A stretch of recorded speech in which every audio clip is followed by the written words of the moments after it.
गर्मी में गरीब बहू का जुगाड़ू ठंडा ससुराल।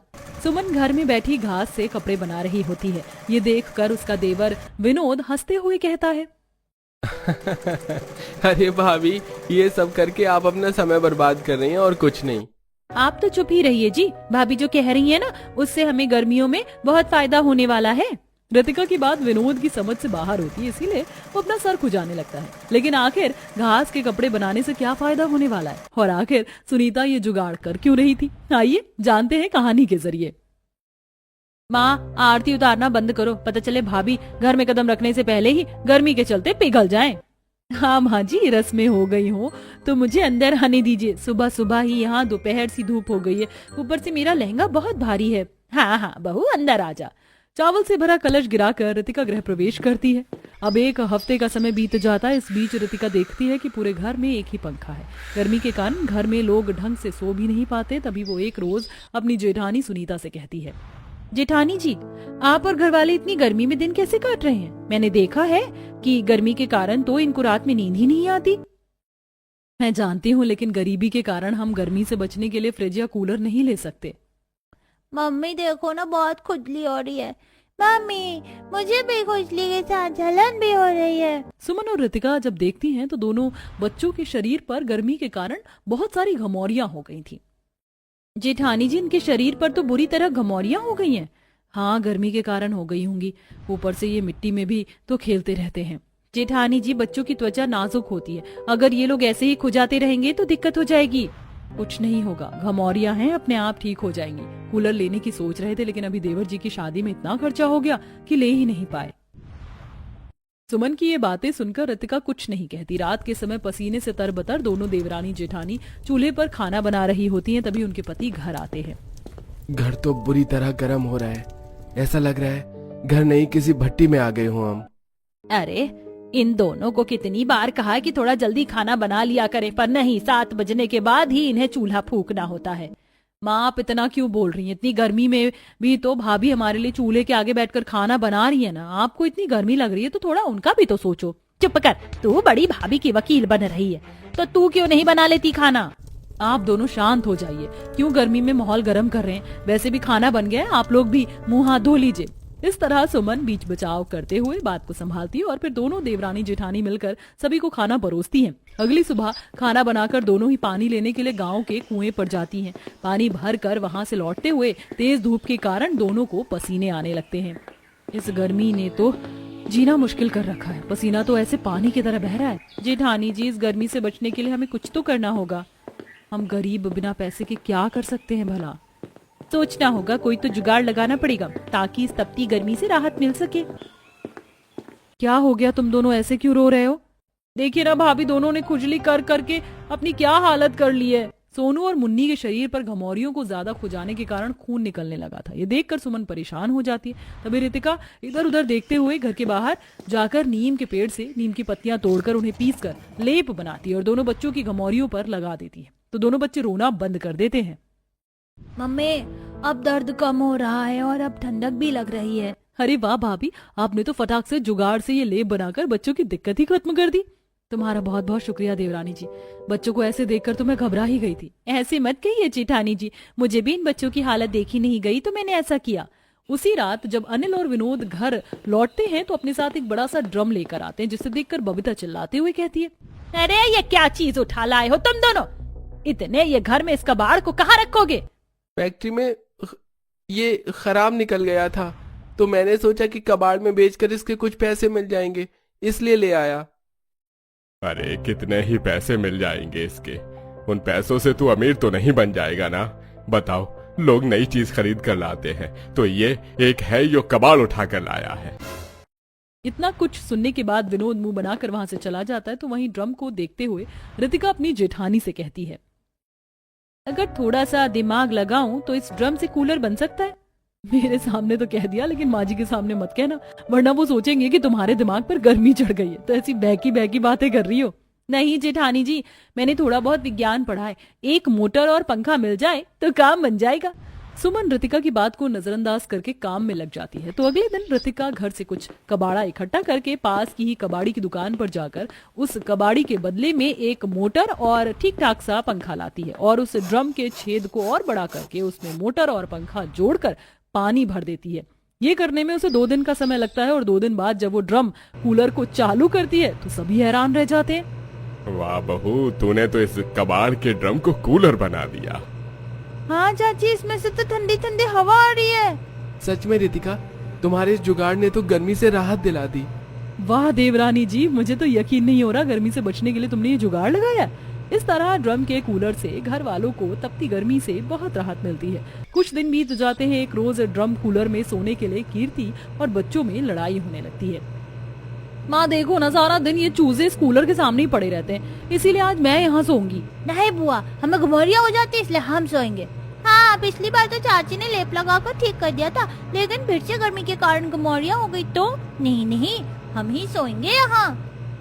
अरे क्यों सर दर्द कर रहे हो तुम लोग? थोड़ी देर शांत नहीं रहा जाता क्या? तुम लोग ऐसे लड़ोगे तो मैं ये कूलर ही खराब कर दूंगी, फिर सोच लेना कि सब गर्मी में पहले जैसे ही रहोगे। नहीं भाभी, ये क्या कह रही हो? हम मिलकर सो जाएंगे ना, क्या हुआ? ये तो मेरे भतीजा भतीजी हैं। हाँ मम्मी, हम बुआ के साथ सो जाएंगे। बीतते समय के साथ गर्मी भी बढ़ती जाती है, जिसके कारण मटके का पानी भी ठंडा नहीं रह पाता था। एक सुबह खाना खाते हुए अनिल जब पानी पीता है तो अचानक ही पानी उगलते हुए कहता है, अरे ये उबला हुआ पानी क्यों दिया है पीने को? भैया पानी उबला हुआ नहीं है, गर्मी के कारण गर्म लग रहा है। अरे तो मटके में रखो ना, इसको पीकर प्यास बुझाने की जगह और बढ़ जाएगी। सच में पानी तो बहुत गर्म है। एक काम कर सोनू, जा पड़ोस वाली कमला से बर्फ ले आ, उसके घर में फ्रिज है। तभी सोनू पड़ोस वाली कमला के घर से बर्फ लेकर आता है और रितिका उसे मटके में डाल देती है। अब रोज की कभी सुबह तो कभी शाम के समय सोनू या मुन्नी ठंडा पानी पीने के लिए बर्फ लेने कमला के घर चले जाया करते थे। इस तरह एक हफ्ता बीत जाता। एक रात कमला सोनू का कान पकड़े सभी घर वालों को बाहर बुलाती है। हाय हाय कमला, मेरे पोते के कान छोड़, ऐसे क्यों कर रही है? अरे तो संभाल कर रखो ना अपने पोते पोती को, जब देखो भिखारी की तरह बर्फ दे दो आंटी, बर्फ दे दो आंटी करके चले आते। अरे बच्चे हैं बेटा, गर्मी के समय में ठंडा पानी पीने का मन करता है इनका। हाँ तो फ्रिज खरीद लो ना अंकल, मैंने फ्रिज पड़ोसियों को ठंडा पानी पिलाने के लिए नहीं लिया। आंटी कान छोड़ो, दर्द हो रहा है मुझे। सभी पड़ोसी ये तमाशा देख रहे होते हैं तो सुमन गुस्से में कमला के पास जाती है और सोनू को उससे दूर करते हुए कहती है, ठीक है कमला बहन, आज के बाद ये बच्चे तुम्हारे घर के आसपास भटकते हुए भी नहीं दिखाई देंगे। वही अच्छा रहेगा। ठंडा पानी पीने का शौक है तो जेब ढीली करो, ले आओ फ्रिज। तभी पड़ोसी आपस में बात बनाने लगते हैं तो सुमन को बहुत बुरा लगता है, इसीलिए वो ठान लेती है कि कोई भी जुगाड़ लगाकर अपने ससुराल को ठंडा पानी पिलाएगी, लेकिन अब किसी के घर कुछ मांगने नहीं जाएगी। एक दिन वो बाजार से लौट रही होती है कि तभी उसकी नजर एक जलजीरे वाले के ठेले पर पड़ती है। अरे जलजीरा पियो, ठंडा ताजा जलजीरा पियो। ये जलजीरे वाला भी तो पूरा दिन ठंडा जलजीरा बेचता है, लेकिन इसका पानी गर्म नहीं होता है। लगता है ये सब उस बोरी का कमाल है। घर जाकर सुमन मटके में ताजा पानी भरती है और फिर एक सूत की बोरी को गीला करके मटके के ऊपर रख देती है, जिससे मटके का पानी पूरे दिन पीने लायक ठंडा हो जाता है। समय बीतता है।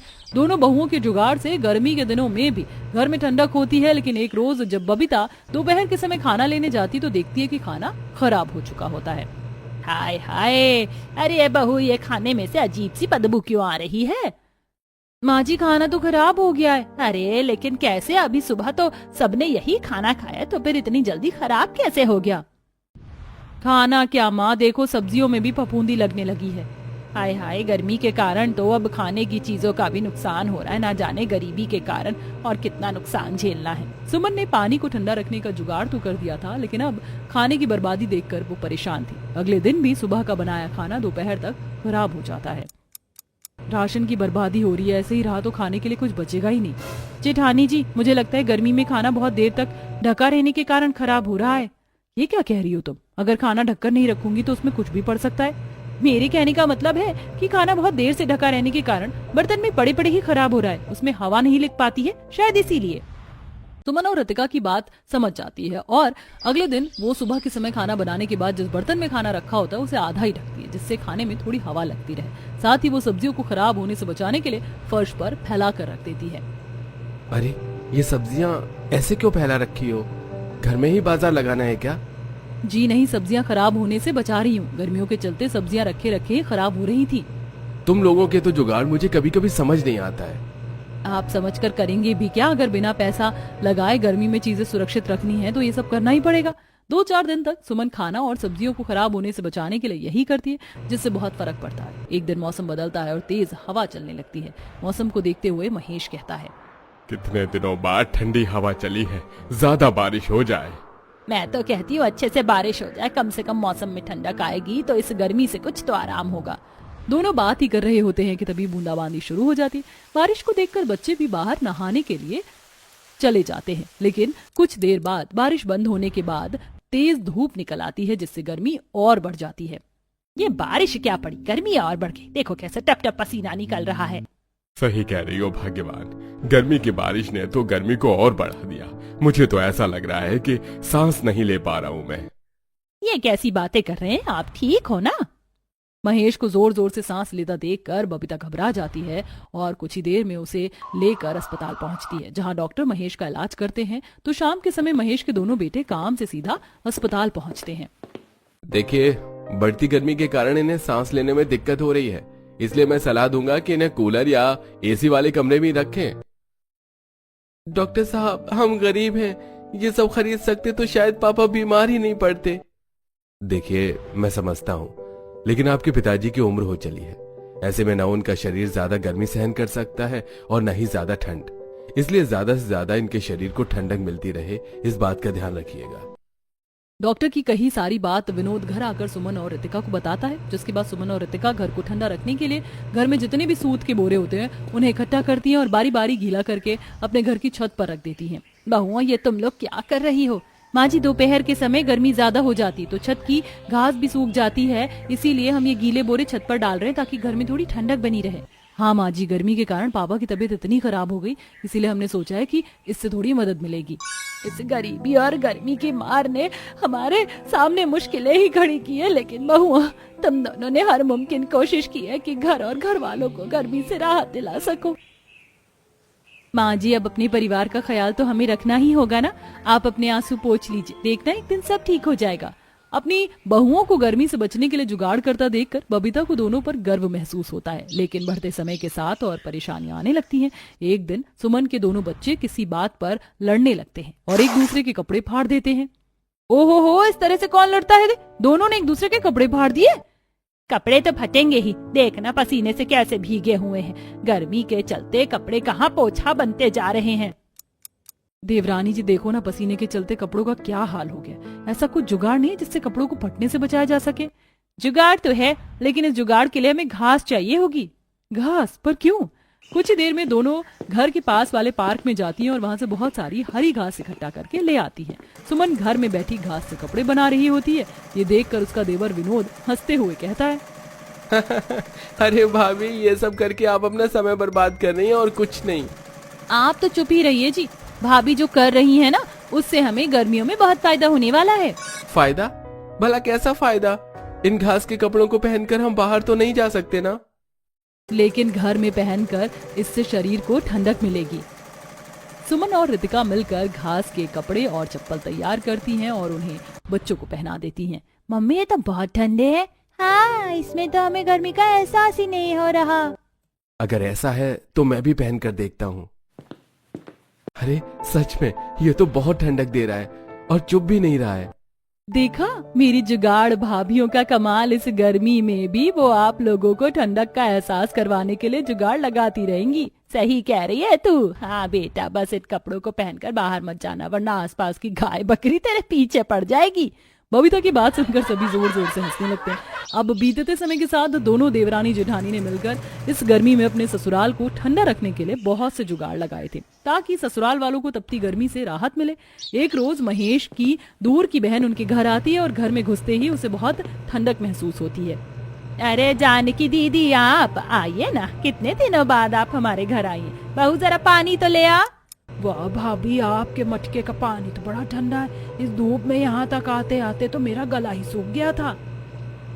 ये सब क्या है भैया? ये ड्रम का कूलर तो बढ़िया ठंडी हवा दे रहा है। कहाँ से मिल गया ये आपको? मिला नहीं है, मेरी बहुओं ने अपने हाथ से बनाया है। ताकि हम लोगों को गर्मी न लगे। इतना ही नहीं, इस गर्मी में जो तुझे घर में ठंडक और ठंडा मिला है ना, वो भी मेरी बहुओं के जुगाड़ का नतीजा है। अरे वाह भाभी, आपकी बहुओं ने तो जुगाड़ लगाकर इस गर्मी में भी आप लोगों को दिक्कत नहीं होने दी। बिल्कुल जानकी, अरे भगवान का बहुत बहुत शुक्र मनाती हूँ मैं जो मुझे ऐसी बहुएं मिली। अरे ये नरक को भी स्वर्ग बना सकती है, अब इस गरीब के झोपड़े को ही देख लो। सच में मानना पड़ेगा, ऐसी बहुएं तो हर घर में होनी चाहिए।